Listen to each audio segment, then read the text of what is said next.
Hello everyone. Good morning. Welcome to our institution of Global Professional Free Webinar. Thank you all for joining and stay with us till the end. My lovely audience, today I am your host and my name is Yarni Sakhtar. I am from Bangladesh. I am proud to be associated with IGP as a global member. I feel honored and privileged to host this webinar. It's my delight to welcome you all our station of global professional. Thank you all for joining us today in this marvelous morning, and it's my humble request and pleasure to all of you stay with us till the end. Institution of Global Professionals serves student and community resource, providing holistic social work and education for create a competent generation. IGP is a leading on online skill development institute with a thousand of learners worldwide. Institution of Global Professional is an educational Provide social work is globally recognized. We organized our webinar training offline online courses is web-based and train speaker coaches from all the world. Our mission is to empower people. We have already completed 1011 webinars successfully. Let me remind you, don't forget to take share friends your friend. Let's watch together and learn together.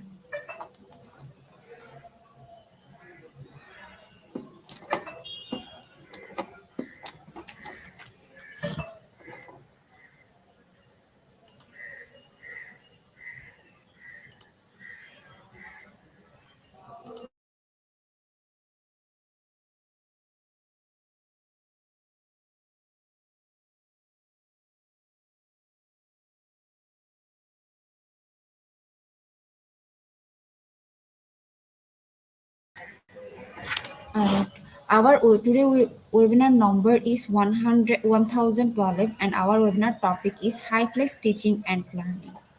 And we have our speaker and our speaker name is HyFlex March Jospe C. Sardo LPD. He is from Philippines. He is an educational technology specialist, Department of Education, ICT's Educational Technology Unit. Let's welcome our speaker.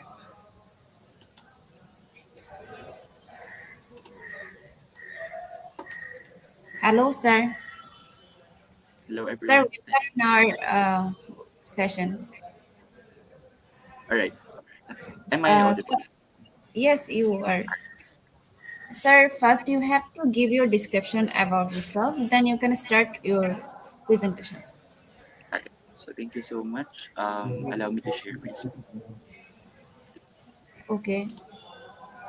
You also?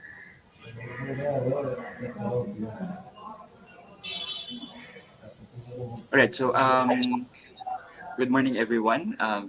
Good Sir, afternoon. Or first, move to the next slide first.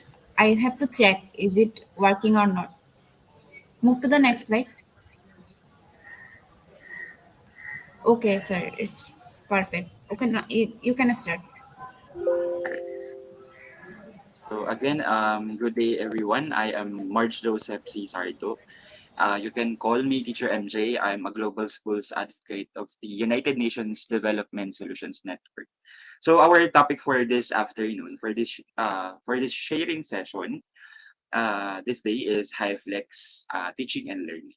So I know that many of us are now having a different kind of modality in terms of teaching and learning in our own school. So let us now go back to the different teaching and learning modalities that we encounter from the past years. So we have the first one. I know that everyone knows what this is all about. So it's a face-to-face class wherein the teacher or the instructor are together with the students and they are all inside a school, so are a physical space. So the interactions, the communications are all in real time and in a physical manner. Right. So next is we have this kind of modality. So I know that everyone is familiar with this one, especially when we encountered the global pandemic. So we have here our online learning. So even though online learning has been existing, even without the influence of the pandemic, um, this kind of learning is a synchronous one. So meaning to say it's also a real time, but both the instructor and the students or the learners and the teachers are in a different places. So this is a remote type of learning. So I know that every one of you is familiar with this one. This is what is happening right now.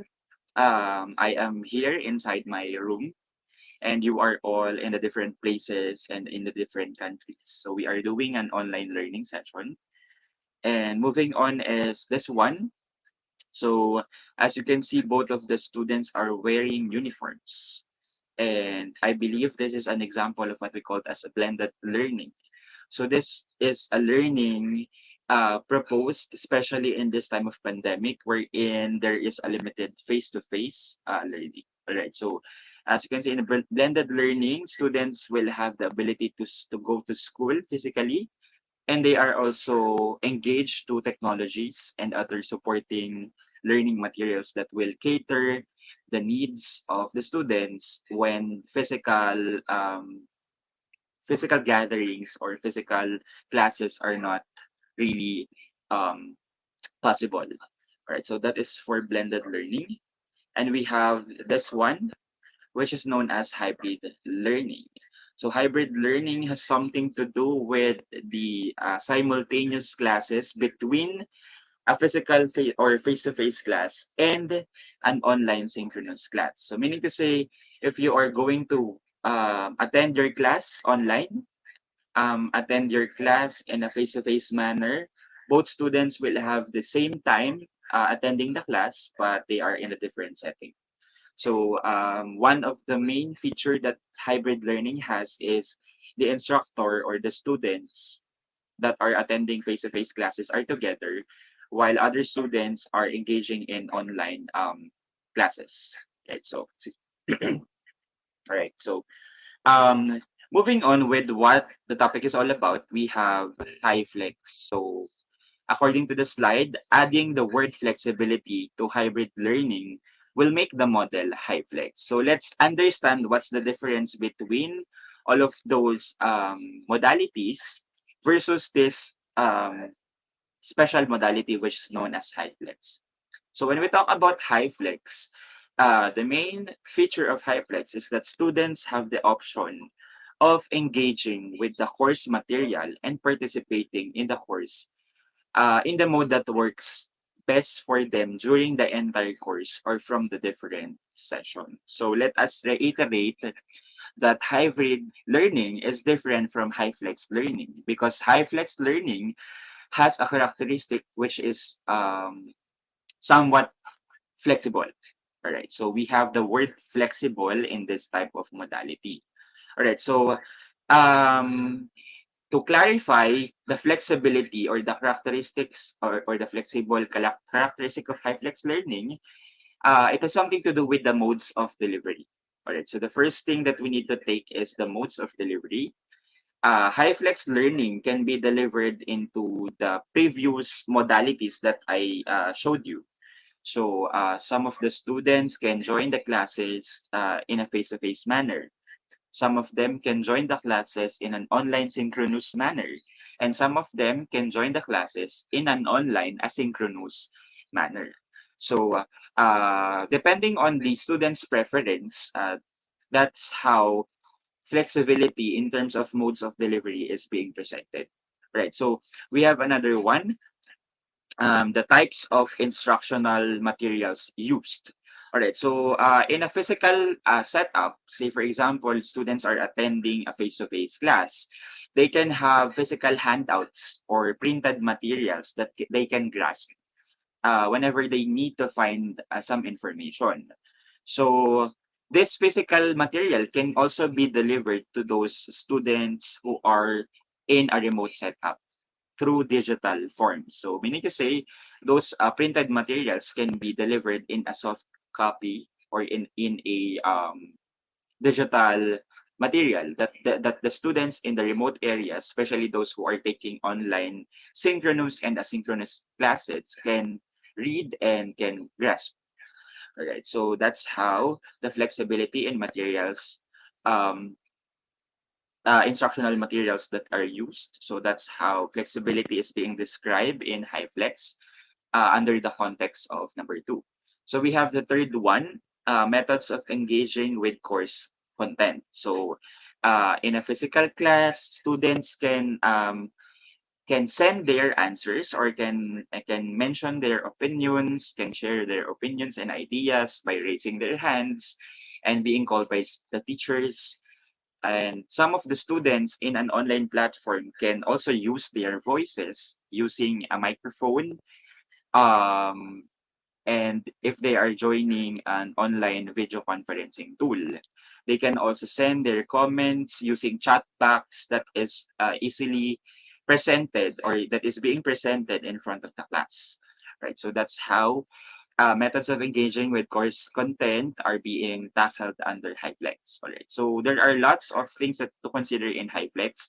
And this presentation is dedicated to showing you some of the perspectives and some of the points of reflection that we can use if we are planning to adopt HyFlex learning. All right. So to be honest, here in the Philippines, especially in public schools, HyFlex is possible to be adopted, but we are currently under the face-to-face learning modality. So some of the teachers are delivering their additional contents online so that students can have the ability to extend their learning beyond the school. Right. So another thing is the way the students engage with each other and the instruction or the instructor. Right. In high flex learning, it's common that students interact, especially in face-to-face classes. It's really easy for them to interact because they are together in a physical space. While those students who are in the virtual space have also that kind of ability if we're going to use technologies that will cater those needs. So say for example, if we're going to use online platforms that will allow students to be grouped together so that they can work together and share their ideas, that's how some of the engagements will happen. So we will see some of these tools. Maybe we'll mention some of this later. All right. So HyFlex is also flexible in terms of assessment strategies. Alright, so there are what we call the, disposable assignments. So later we're going to go with that topic. So this is just an overview of how HyFlex is different from other modalities. All right, so and we also have a format in which the assessments are submitted. So this is really flexible. Why? Because the students are not really uh, I mean, the students were not given one choice. They were given a lot of choices depending on their availability, on the conditions that they are going to encounter. So they can choose one specific modality for a week, and then if they did not see some of these advantages, they can also shift to another modality. So that is how HyFlex is really flexible. It is really and a very good idea and a very good approach for those students who want to take care of their own learning. So if you want students to be responsible of their own learning, you can implement HyFlex. But we have a lot of considerations uh, to take before we adopt this kind of learning modality. All right. So moving on with this example, this is a typical example of how high flex learning is being implemented. So we have the first one. We must ensure that we have visual aids. So say for example, we have slides, we have PowerPoint, or let's say presentations that is available to be viewed in the face-to-face setup. All right. So we also have the tutor's laptop set to dual monitor connected to a room display for joining the meeting and also projecting any visual aids. So the tutor's laptop will be one of the most important thing because this visual aid must also be presented not only in a physical class but also in a virtual class. So let us all again reiterate what HyFlex is all about. All about. HyFlex is the facilitation of classes in a synchronous manner, regardless of the place where the student is available. So it's a simultaneous class, it's a synchronous class wherein the face-to-face students will also be meeting the virtual students. So the only difference is that asynchronous individuals were not present at that time, but they will be able to be present through a learning management system, which is also accessible by both physical students and the virtual students, or students attending the physical classes and students attending the virtual classes. All right, so moving on with the third one. All right, so here are some of the reminders when it comes to students and teachers who are joining or who are adopting this kind of learning modality. We have their rule that muting microphones when in plenary for those students who are joining in a virtual space is one of the things that they need to remember. Right, so this will avoid disruption of classes, unnecessary noise, and etc. Right. So moving on. So in terms of student engagement, those students who are attending face-to-face classes can raise their hands or can say, for example, ask the teacher questions, and they will be noticed using some of the verbal and visual actions. All right. So on the other hand, if you wanted to ensure participation of online students or on virtual students, we might also have a skill on balancing our attention between those students who are attending the physical classes and also the students who are also attending the virtual classes. Right. So because sometimes some of the students who are in the virtual class also raise their hands and want to say or share some of their ideas and opinions regarding the topic. All right. So it's really a challenge for us teachers, or especially for those who are teaching, because um, you need to divide your attention equally so that the learning experience will be equal to all the students regardless of the place they are learning. All right. So moving on to the next one. This is for those who are inside the virtual class. So when the students are going to share their ideas, they need to speak, they need to mention their names, they need to check if the participants or if the physical class or the instructors can hear the students, and they can even wave their hands or use some of the features of the video conferencing tool that is available to get someone's attention. All right.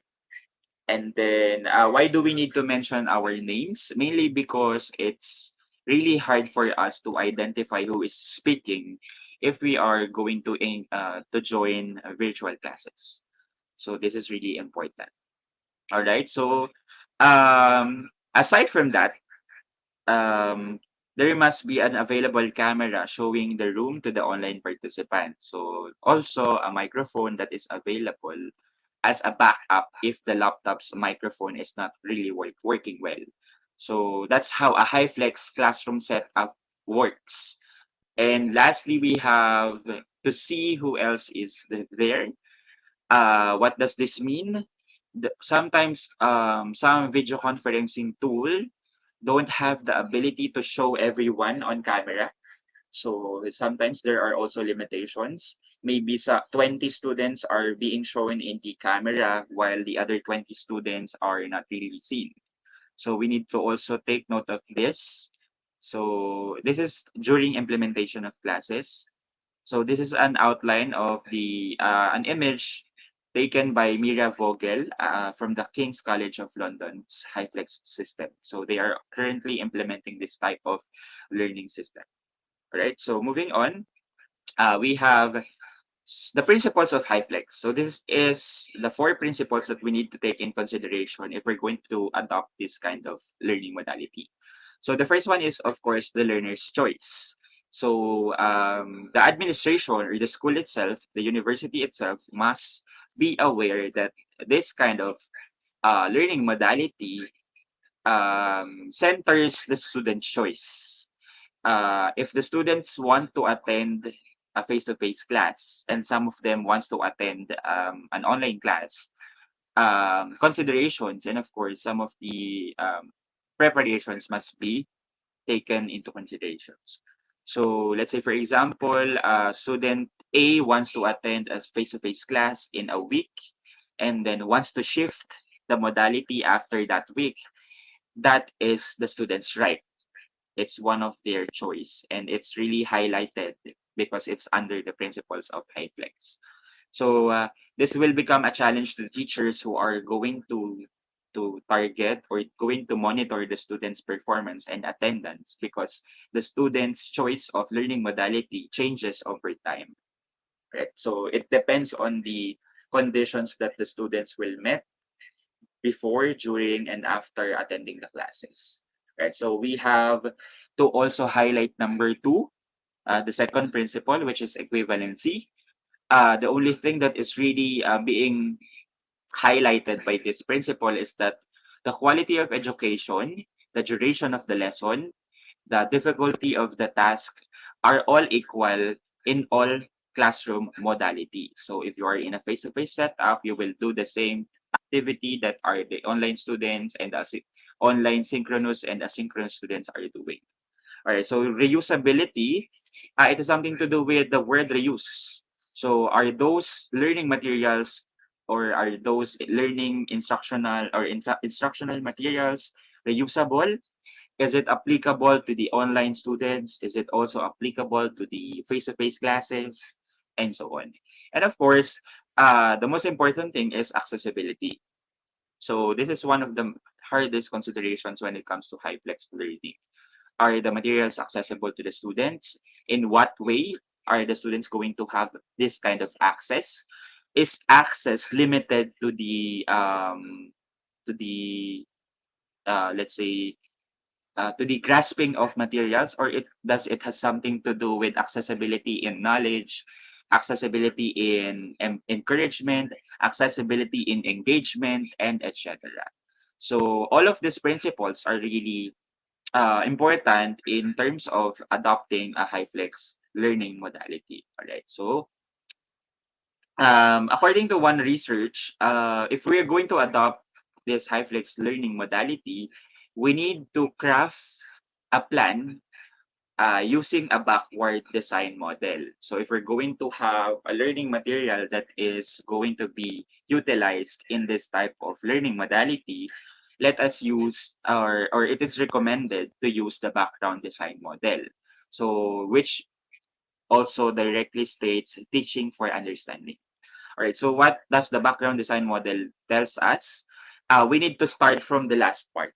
So it's wherein we are going to determine the learning outcomes and the learning goals and objectives that we wanted the students to master and to practice.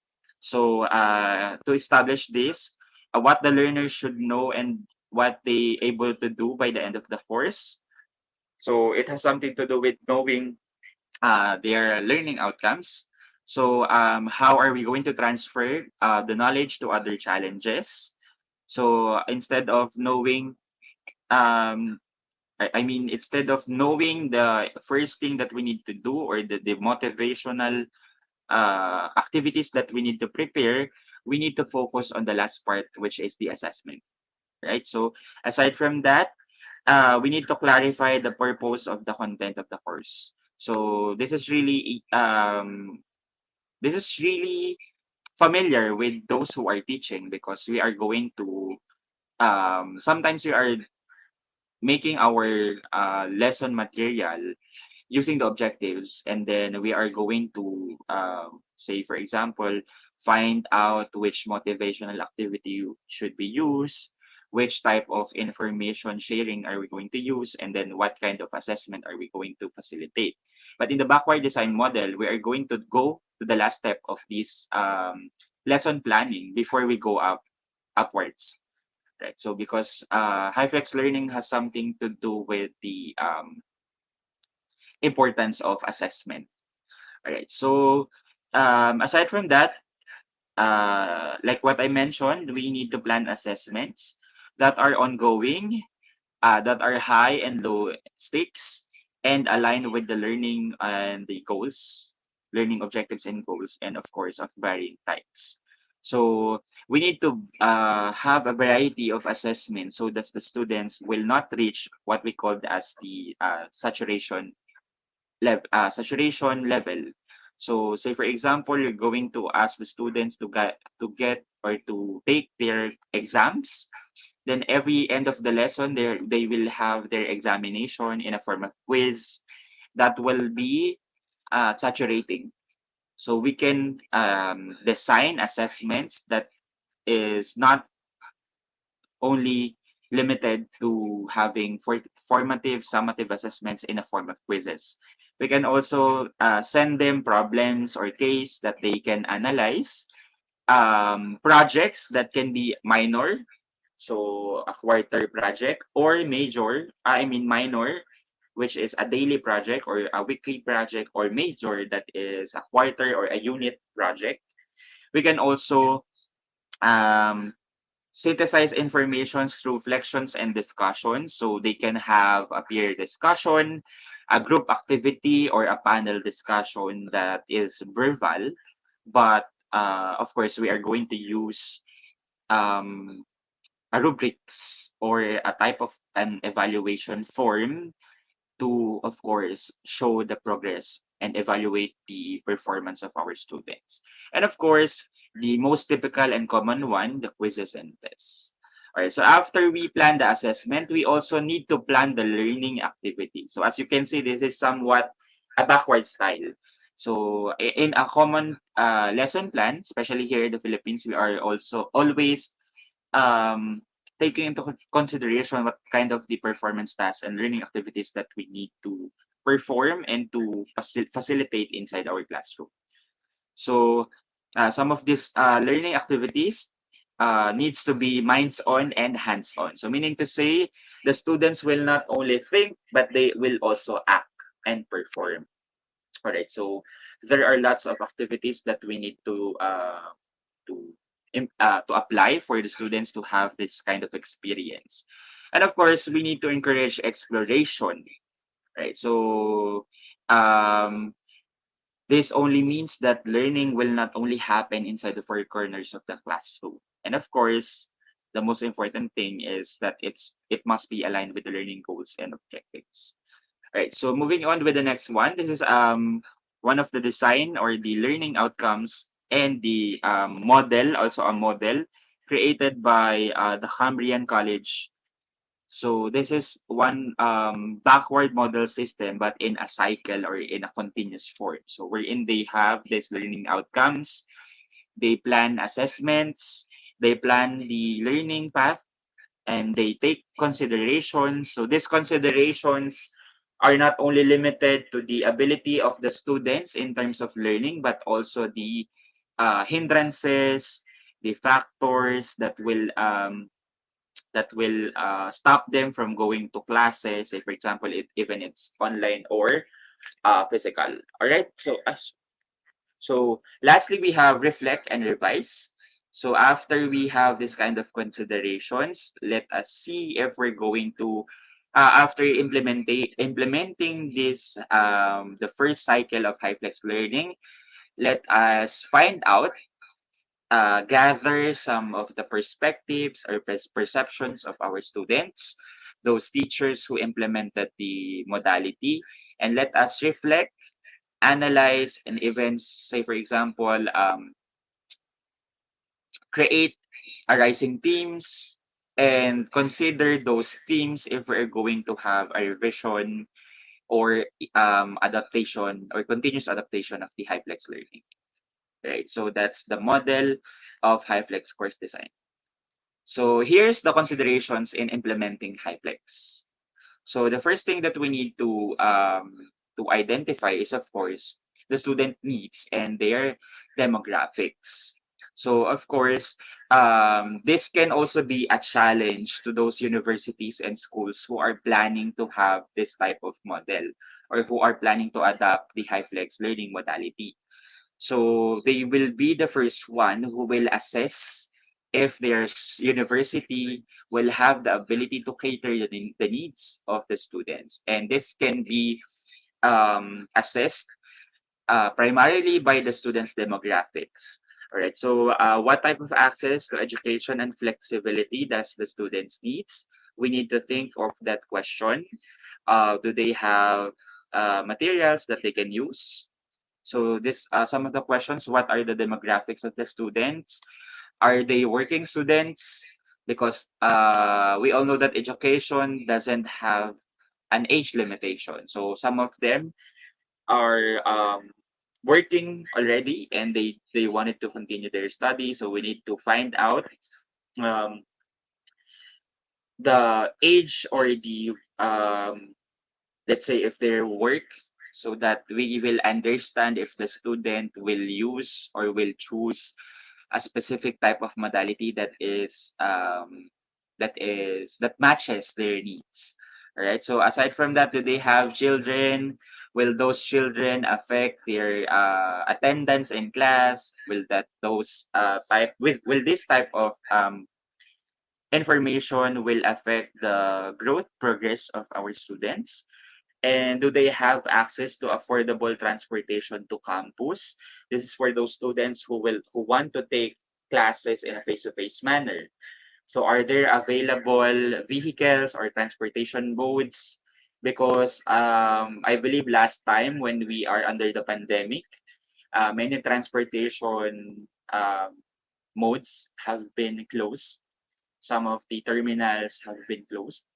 So there are no means for the students to attend the face-to-face classes because the transportation is not yet open. So let's consider that. Um, Also, are the students located to a certain place wherein transportation is available?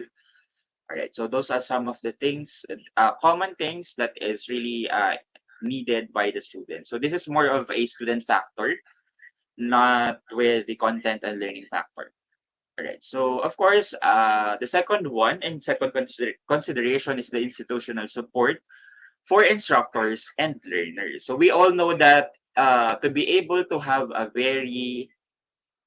high quality working education, the institution, the instructors, and the learners must work hand in hand. Right. So here are some of the questions. Do the students have access to advisors, tutors, and IT personnel that can support them while in a high flex environment? So this is really important because if you are going to adopt a high flex learning modality, not all instructors have a deeper knowledge in controlling and in manipulating, in navigating to all the different modalities, especially in the technological part. Because as what I remembered, this pandemic, the influence of pandemic, shifted us or shifted the way education is being presented.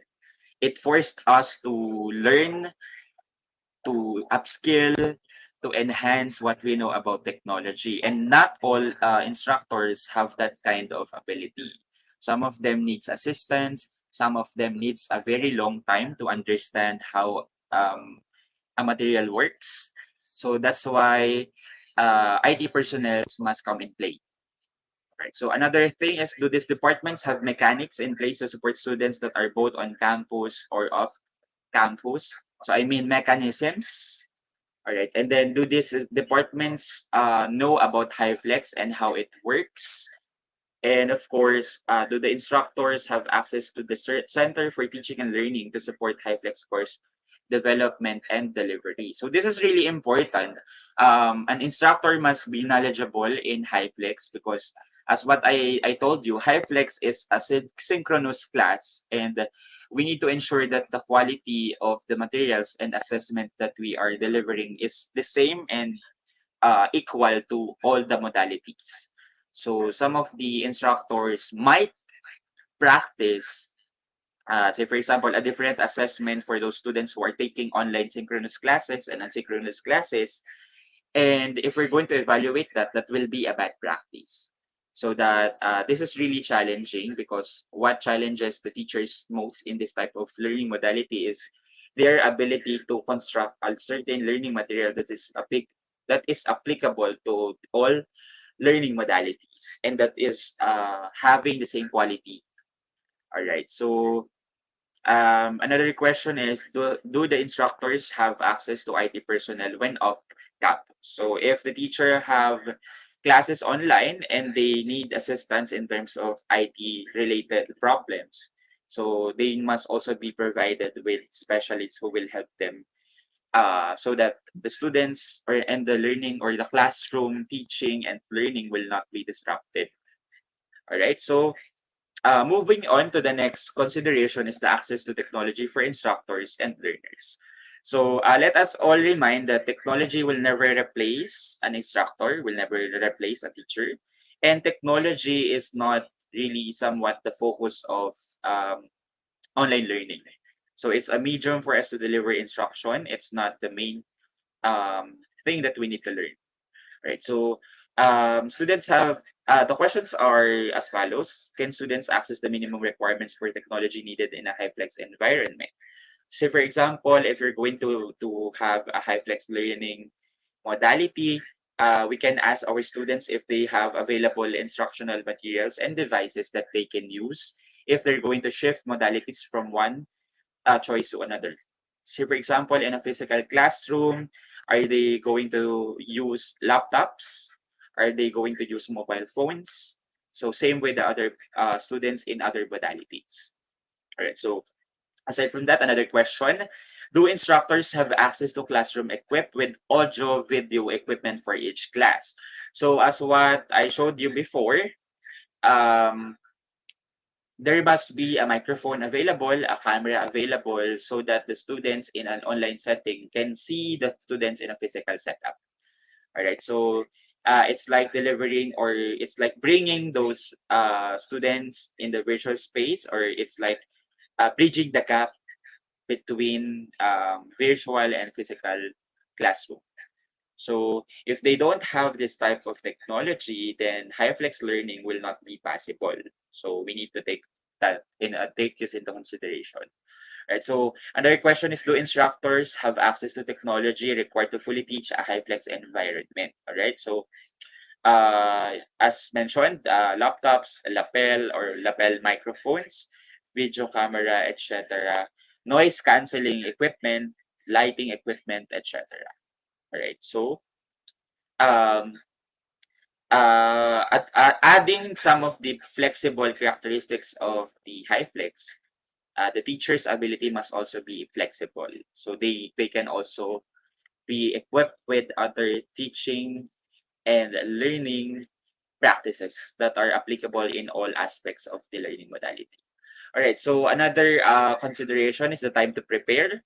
So it was mentioned that high flex courses take time to create because considerations for equitable access and engagement for all delivery modes are made from the outset. So the question is, has enough preparation time been allotted to instructors for planning? So this is really important, because as I remember when I was teaching my online session, it's really hard for me to convert my presentations into a digital one. It's really hard for me to convert or to create materials that are uh, applicable for those students who will be taking online classes. So teachers really need time to create materials, and the question is, will the university be there as a support for those, say for example, questions and needs the students will have if they're going to prepare for the high flex learning environment? All right, so those are some of the um, questions that we need to ponder so that we will have a very successful implementation of high flex learning.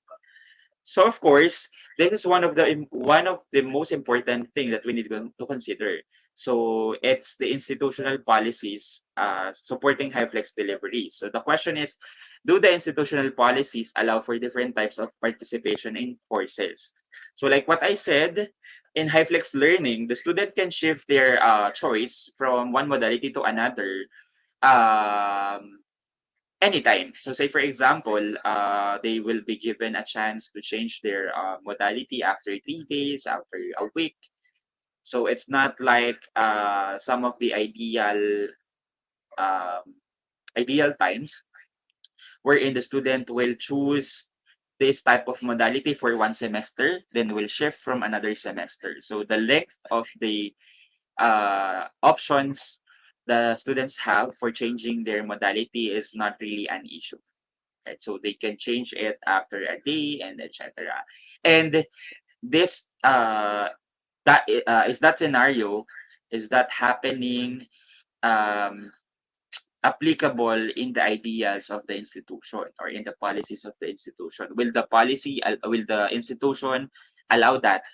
So if yes, they can adopt high flex learning. If no, they will not adopt high flex learning, because if we're going to implement a certain learning modality to students, the flexibility characteristic of high flex is not will not be present. So that's why. Um, Lastly, we have accessible instructional materials and learning activities in all modes. So the questions are, do instructors have access to support to ensure course materials are accessible? So this is really happening. This already happened before, no? Some of the teachers are uploading their assignments or their learning materials in Google Drives, and sometimes those Google Drives are not accessible to students because some of the teachers forgot or is not aware of how sharing materials using the Google Drive is being performed. So we need to look for the sharing options. Say for example, is the material only limited to students who have this type of Gmail accounts?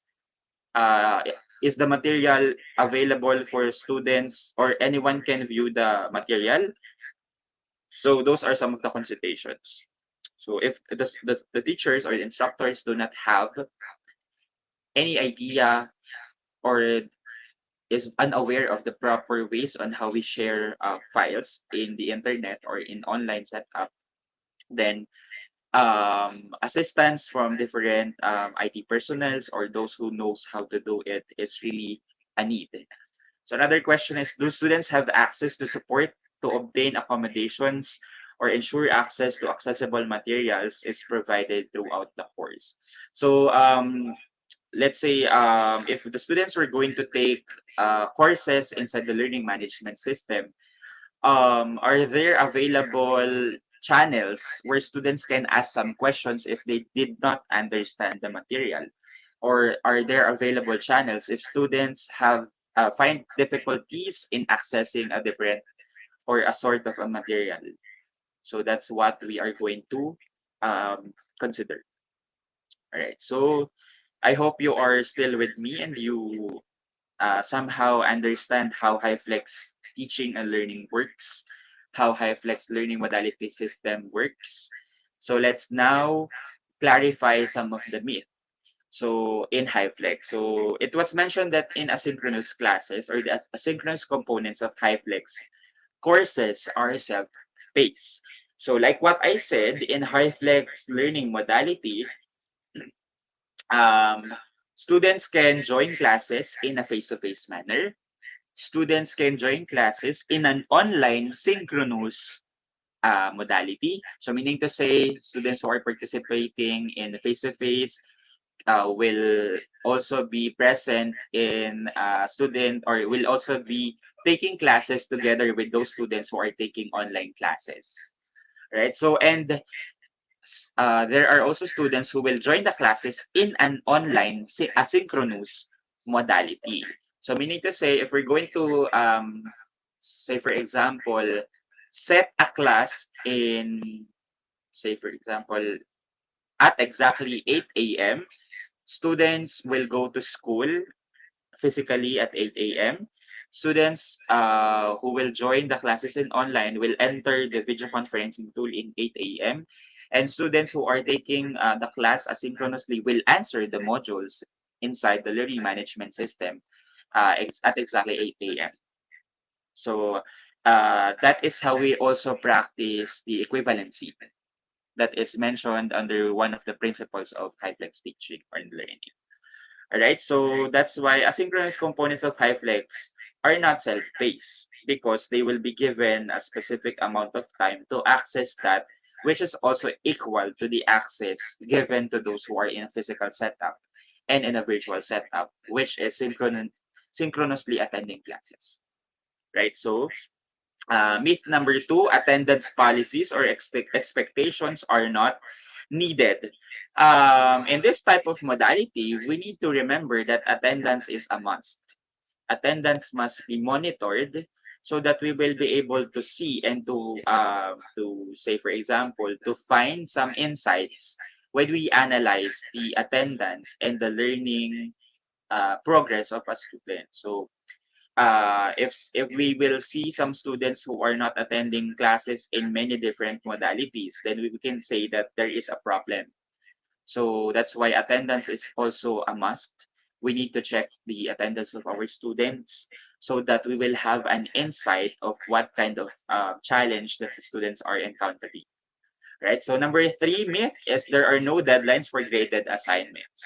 All right. So in a high flex learning modality, um, if the teacher wanted to set a deadline, this deadline will be applicable to all types of learning modality. So say for example, if they are going to submit an assignment at 3 p.m., face-to-face classes, synchronous classes, asynchronous classes will send their outputs at 3 p.m.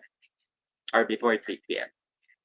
Right? So meaning to say there are deadlines and the deadlines are equivalent or equal to all different learning modalities. All right. So number four, learning materials in the learning management system are only meant for asynchronous students. So this is a no-no.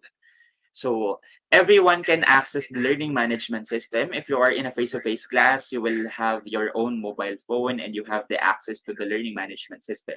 Same with those students who are attending the synchronous online classes. They will be also given access to the synchronous or the learning management system. All right. So remember, we are practicing equivalency and accessibility. So those are both under the principles of learning, HyFlex learning, teaching and learning. All right. So moving on with the next one. Yeah, this one is really important. So I hope that we will take this into consideration. If you are a teacher and you need to adapt and you wanted to adapt HyFlex learning, we need to find out how we are going to develop our own lesson plan. Because remember, we will be dealing with the different modalities all at once. All right. So in HyFlex lesson planning, it was mentioned in a research article that we can use the method or the model BOPS.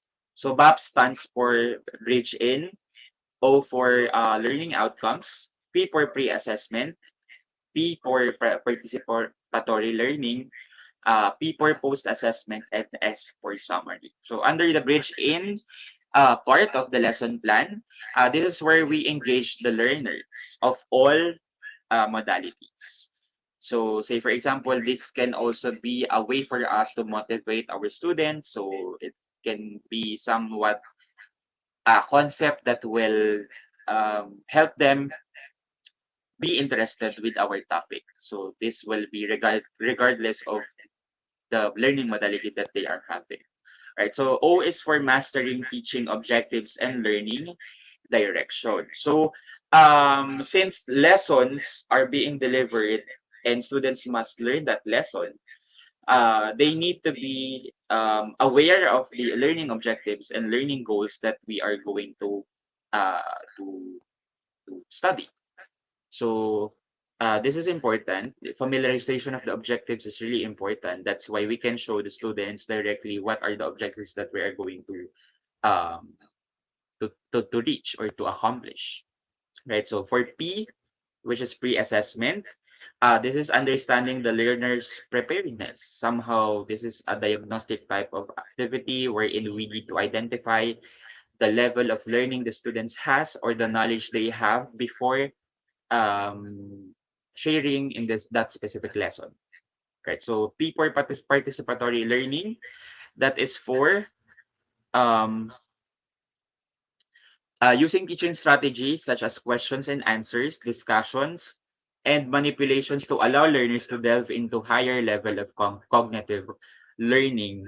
So this is where the performance tasks come into play. This is where the collaborative tasks be integrated. So in the last P, we have here post assessment. So post assessments are the assessments that will assess whether the learners have met the teaching objectives and have gained the learning outcomes. And lastly, we have the summary wherein we integrate the learning points with the results of the learning objectives and extend the thinking to the exercises. Right. So if there are, this will also be a part wherein we can give students some interventions if they did not reach the specific level of passing this activity.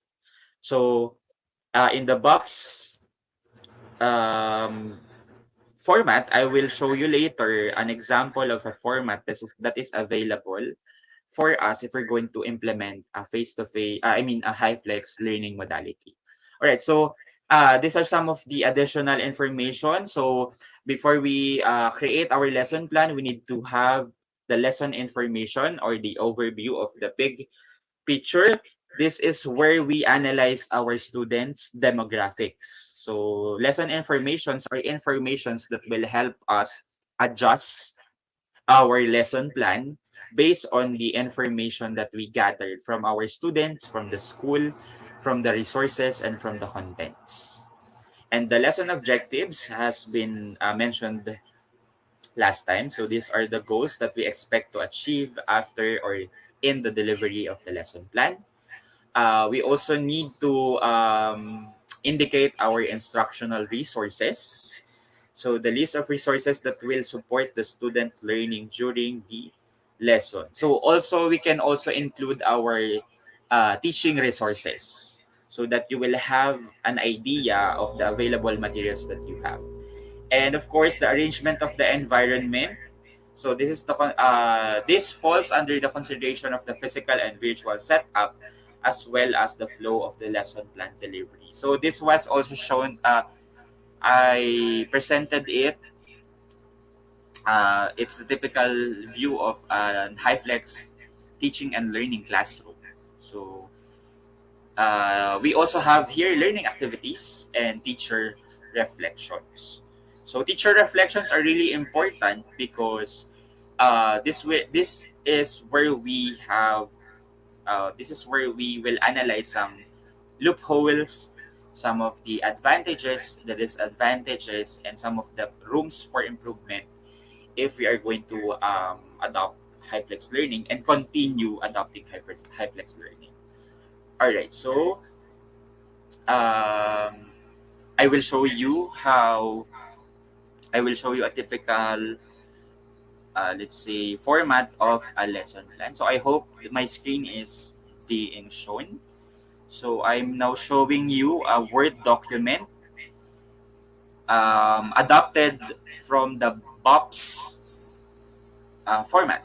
So this is an example of a high-flex lesson plan template. So the template shows you the date of the lesson plan to be implemented, the time of implementation, the number of students, lesson topic, description, and it was also mentioned here some of the characteristics of the student so that we will understand why some of the activities are being implemented. So this is because it was based on the characteristics of the students.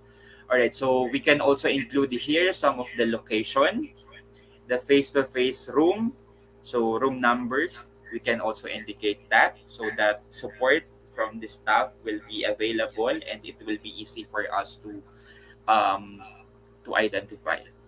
So for the synchronous classes, the link for the video conference will also be included. And of course, the asynchronous link, the learning management systems link is also available. So resources are also identified in this part, and some of the benchmarks and performance standards are addressed. If you have performance standards that are available in your curriculum, you can also include that here. All right, so this is where the BOPS format is being integrated. So we have here the bridge aid, motivation or hook, the outcomes, the pre-assessment. So this is highlighted, pre-assessment. So you will define what type of activity are you going to perform or to implement or to facilitate. The time of the activity, because this is really important, because asynchronous, synchronous, and face-to-face classes must be accomplishing this type of activity at the same time. All right, so participatory learning, you have there the format. So we have also the activity, the time, how we are going to facilitate our mini lecture, instructor prompts, and the script. So the script have the specific information for each individual modes. So say for example, we have the information to be given in the face-to-face classes, the online meeting, or if the students are watching the recording. So some of the instructions must be presented differently depending on the modality that the students are that the students choose. So let us all remember that instructions must be cleared. So it must be cleared in a face-to-face setup, in an online virtual and online asynchronous setup. All right, so we have here also some of the additional formats and of course the post assessment. All right, so the summary or the closure is where we connect the lesson to the overall course. So it has something to do with the relevance of the topic and why are the students are going to learn from this kind of lesson. What is the significance of the lesson to their current course, to the current path that they are taking. So those are some of the considerations. And additionally, this is a reflection part. So it was mentioned to be completed as soon as possible. So this reflection in the lesson plan does not only pertains to the reflections of the students towards the lesson. This is also a chance for the students to say provide some comments, suggestions, experiences, perceptions about the modality or the actions or the activities that they took from the specific modality. We can also ask them how they feel, um, their views of the effectivity, the proper implementation, and etc. Because we can use this portion to improve, to maintain, or to disregard a specific practice in our um, HyFlex teaching and learning modality. All right, so um, this is one of my final material that I want to show to everyone. So it was mentioned that you need to be capable of using the different technologies inside the classroom. And some of the technologies are applications that we are going to use to facilitate student engagement, lectures, and some of the information. So say for example, if you're going to use a specific application and you wanted to know beforehand if that application will be effective and appropriate to the learning or to the classroom teaching and learning. So we have here an available rubric to assess our e-learning material. So we will be assessing it based on its functionality. So you are going to rate it based on the scale, ease of use, tech support or availability. Yan. And we also have here accessibility, We also have technical or the use of this specific tool. The mobile design, is it accessible to all types of learning devices? Will it be possible to be used in a mobile phone, a laptop, a tablet, or in any devices? So, privacy and data protection rights. Does this application follows the strict privacy or data protection and social presence of the tool? And of course, the teaching presence of the tool. So, cognitive presence. So, this rubric for e-learning tool is available in the University of um, forget the university in Western University. So made by some of the researchers, Gavan and Miss Lauren. Alright, so this evaluation tool is available for everyone and it can be downloaded in the Western University website. So that this will become a helpful tool for us to decide whether the tool or the application that we're going to use in our HyFlex teaching and learning is applicable for our students and applicable to the lesson, to the delivery of the content, and to the ability of the teachers. So that is for HyFlex teaching and learning. So I hope everyone has something to learn from the has learned something from my presentation. All right. So thank you very much and good day to everyone.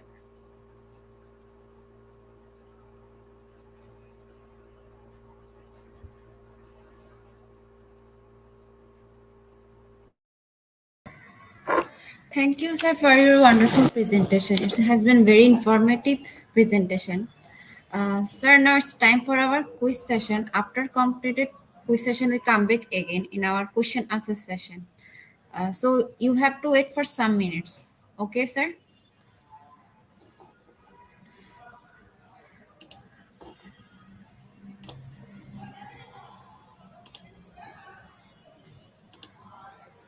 Dear participants, now it's time for our quiz session.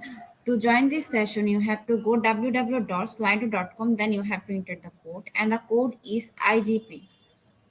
And the code is IGP. After short video, we will start our quiz session. So let's enjoy our quiz competition.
Welcome back everyone in our quiz session. Dear participant, if you want to join in our quiz session, you have to go www.slido.com. Then you have to enter the code, and the code is IGP. And please everyone join with your full name. We will pick your name from Slidos. So join with your full name. And top 10 will be awarded quiz completion certificates. Already 24 people joined in our session. So please everyone join in our session early. We are waiting for your joining.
Already 28 people join in our session. We are still waiting for your joining. So please everyone join in our session early, and um, to join this session, you have to go www.slido.com. Then you have to enter the code, and the code is IGP.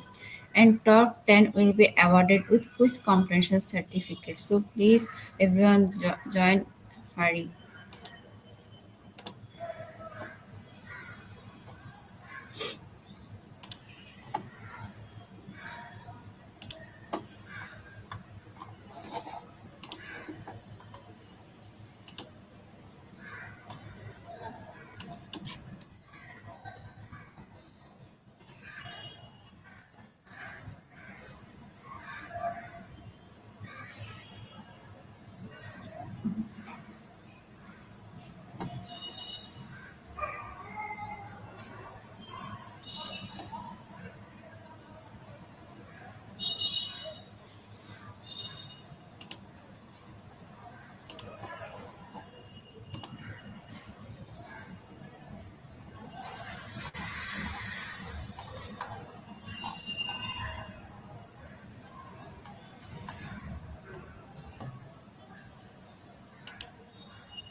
Now we start our quiz competition.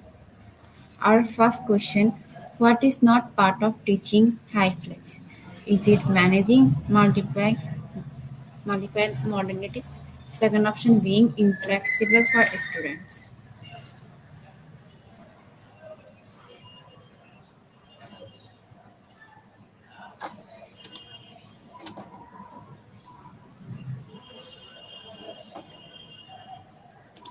And the correct answer is being inflexible for students, and 77% people are right. Now we see our leaderboard, and our top ranker is Michelle Tarashina. Now we go for our second question. Blended learning. First option combines effective online and reduced in person delivery. Second option all learning takes place in the digital environment.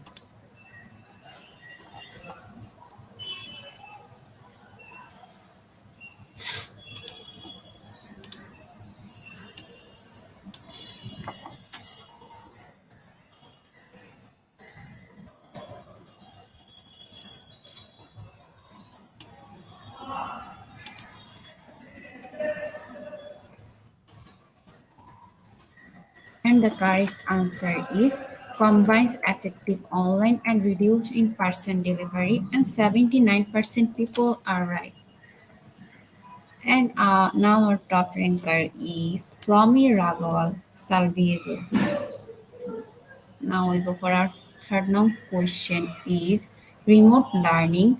First option multi-access learning. Second option teacher and students not in same location.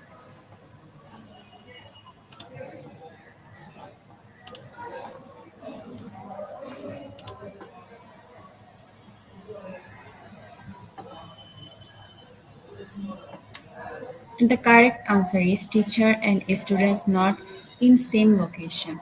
And 62% people are right. Now we see the dashboard. And again our top ranker is Swami Raghav Salviezo.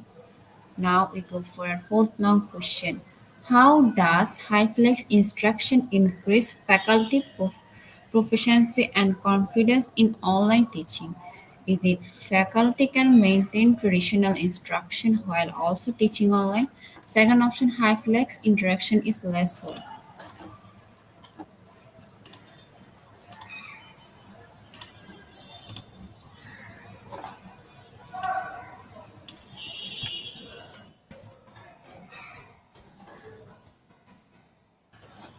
And the correct answer is first option, faculty can maintain traditional instruction while also teaching online. And 90% people are right. Still, our top ranker is Swami Raghav Salviezo. Now we go for our fifth long question. What is not flipped learning? First option offered a question and answer session during class time. Second option lecture during class time.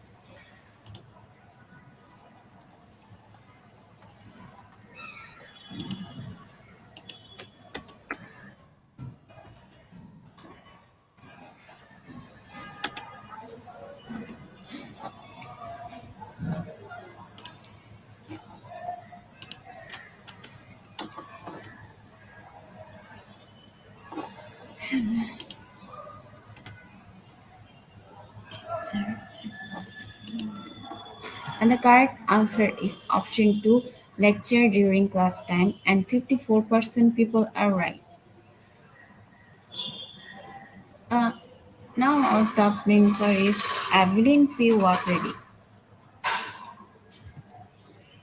Sixth now question is different fields of learning. First, asynchronous learning. First option, some student in class and some not. And second option is learners not recorded in same time and place.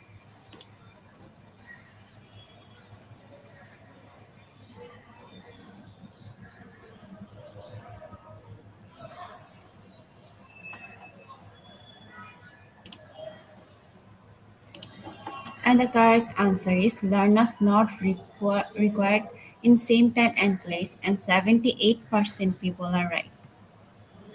Now our top ranker is Arnico F. Sison. We go for our seventh now question. Why does HyFlex instruction require special attention to course design?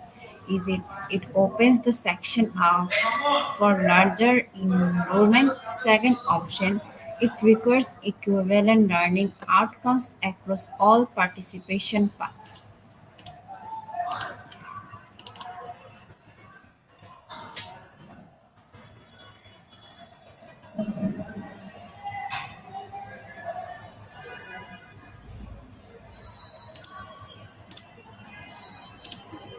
And the correct answer is it requires equivalent learning outcomes across all participation paths, and 96% people are right. And now our top ranker is Maria Mercedes Sison. Eighth now question: how does HyFlex instruction increase faculty workload? First option, it requires more frequent assessments. Second option, it requires designing, managing, and grading three modalities simultaneously.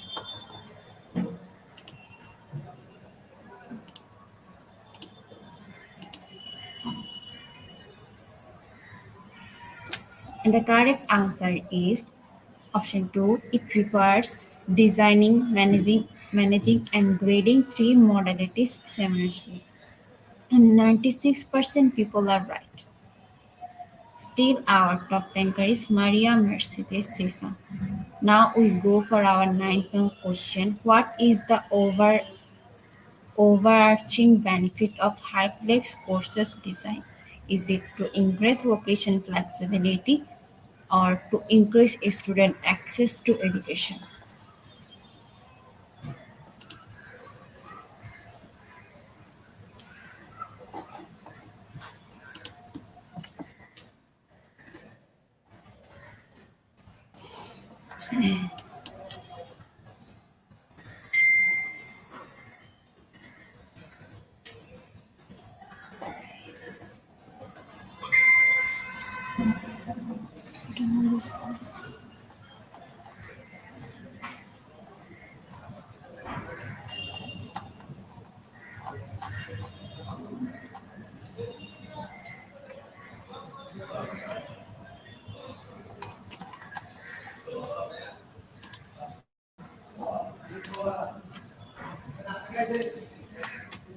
And the correct answer is second option, to increase student access to education, and 89% people are right.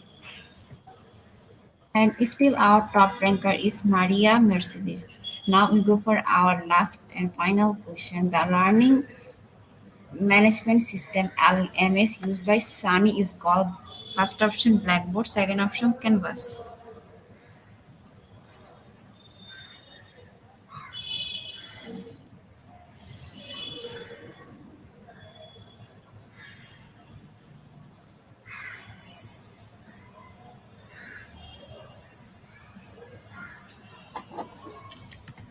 And the correct answer is Blackboard, and 19% people are right. Congratulations, Joel Werner. He is our top ranker. Then in second position, Flomi Raghaval Salviezo. In third position, Maria Mercedes Season. In fourth position, Abilene P. Wape. And in fifth position, Arnico F. Season.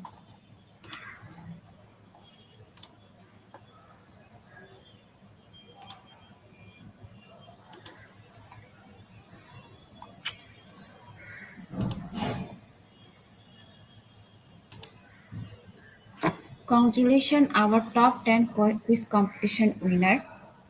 We have all of your name which you entered during joining.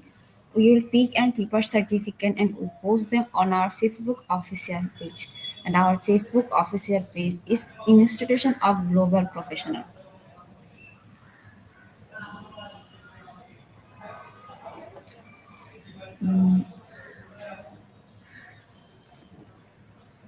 After short video, we will start our question answer session. Participants are requested to ask their question in comment box. Please address speaker name. After question answer, we will share certification process. So let's enjoy our question and answer session.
Dear participant, it's time for our quiz session, question answer session.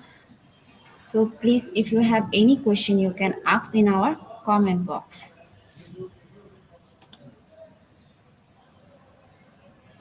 Let's welcome back, sir.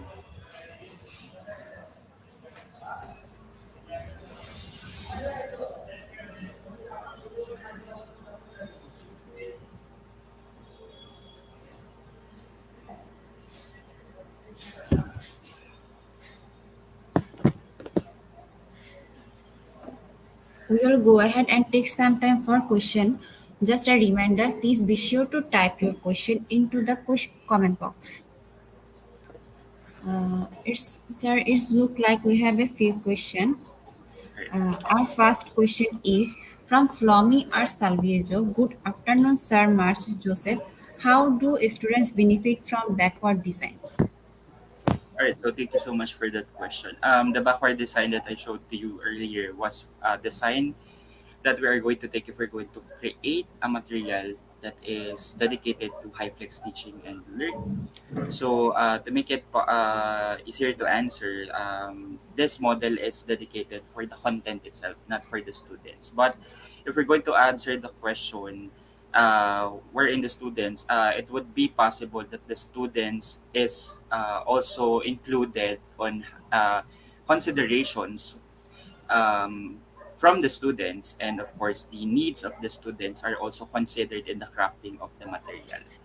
So the backward design is again a design model that we use to create materials that are dedicated for the high flex teaching and learning. So it does not directly show us the benefit for the students. So it will only implies that the students are also part of the crafting of that kind of material. So meaning to say the material will become more flexible based on the considerations that is coming from the students. Alright, so thank you very much. Okay, sir, thank you. Then our second question is from Queenie Rose. Good day, sir. What qualities should I possess to become a high flex teacher? All right, so thank you so much for that question. Becoming a high flex teacher, a teacher must be flexible also, because one of the most challenging part of becoming a high flex teacher is the ability to divide your attention and to become a person who knows how to address students' concerns regardless or in many possible learning environments. So you must be a teacher who knows how to handle students inside the classroom.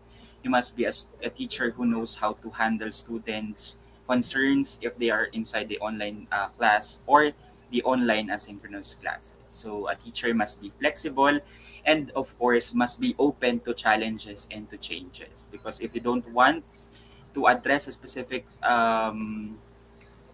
concern because you believe that is being a high flex teacher, you are equipped to be a high flex teacher. Embracing change is another thing that we need to consider as a high flex teacher. So again, becoming flexible and of course embracing that kind of change. Right. So thank you so much. Okay, sir. Our next question from Arun. Good afternoon, everyone. Good afternoon, sir. What are the disadvantages of high flex learning? Thanks, sir. All right. So, for that specific question, high flex learning is disadvantageous if, first and foremost, the policies of the schools do not adhere or do not accept the nature of high flex learning. So that's one that we can see as disadvantageous. Another thing is if we don't have a specific access to certain technologies, to certain supports that we are in need of, that is the time HyFlex will become disadvantage. And of course, if the teachers, instructors, and the learners are not properly oriented of the nature of HyFlex learning, that will be a disadvantageous. So if you're going to implement HyFlex learning, that will be a step-by-step process. So it's not an overnight learning modality that everyone can do. All of the stakeholders, schools, learners, parents, say for example, other institutions that might help you must work together so that HyFlex learning will be implemented properly. All right, so it's not only the teacher and student who need to work out HyFlex learning, it must be everyone so that HyFlex learning will not become a disadvantage and an additive learning modality that will not cater those kind of needs. Thank you so much. Thank you, sir. Then our next question from Ishia. Sir Joseph, what information does the characterize of a student content? Again, sorry. Uh, Hello. Sir Joseph, what information does the characteristic of a student's content?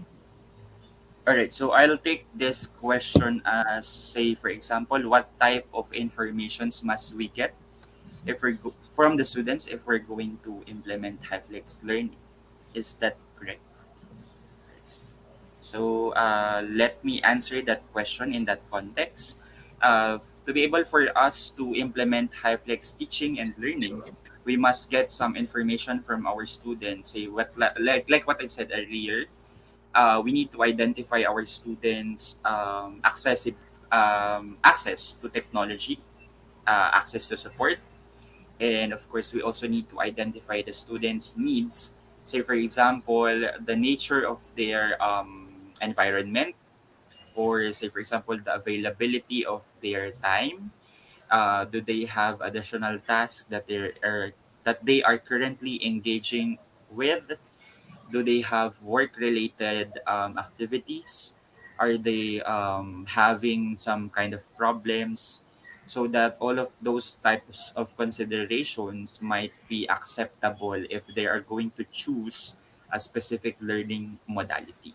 So because not all HyFlex to students choose a specific modality because of some consideration. Some of them are just somehow exploring all of the modalities so that the best possible modality that is really advantageous to them will be the thing that they will choose. Right. So yeah. Thank you, sir. Sir, it's look like we have covered all of our question. Is there anything else you wanted to tell our participant? All right. So I would like to thank everyone again for attending. So um this learning session is just a reminder that HyFlex learning is one of the potential learning management or learning modality that we can say implement. So this is not the best learning modality, I might say, but this is one potential modality that we can explore so that we will have this kind of say for example an innovation or a quality exploration of how students will learn. This is one innovative example of how we cater the students' needs in a different setup. So that's what I'm going to let everyone know. There's no best learning modality. A learning modality must be implemented based on the students' needs, and we always need to realize and to remember that the students is always the center of our education. So anything that we need to do, we need to take note that the students is at the center, and the students' learning is one of the most important thing. That's all. Thank you very much.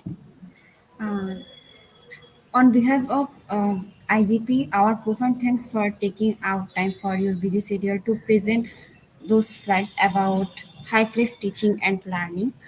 I know that everyone sitting there was fascinated by your presentation. Those slides give everyone a great ideas about the high flex teaching and learning. We gain a lot of information in one place. Thank you so much, sir. Thank you so much too. Thank you so much.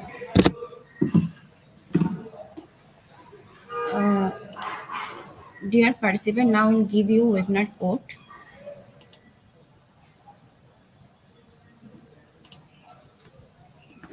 Today our webinar topic is HyFlex teaching and learning. HyFlex teaching and learning.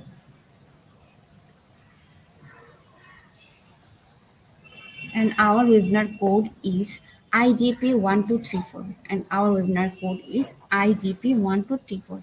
How to claim your certificate?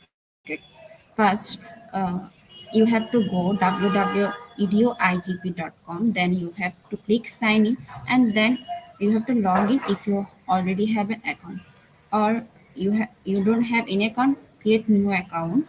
Once logged in, click free webinar, select the webinar title, and the title is HyFlex teaching and learning, and click continue courses and get enrolled if you have not enrolled yet, and type the code in certificate code box, and the certificate code is IGP1234, and click get your certificates. It is auto downloadable in PDF file already.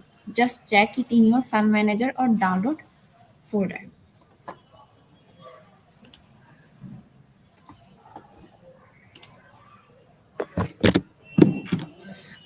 Thank you everyone for your active participation. I hope everyone can learn from our uh, webinar. See you again in our next session. Till that, stay happy and blessed. Thank you so much, everyone.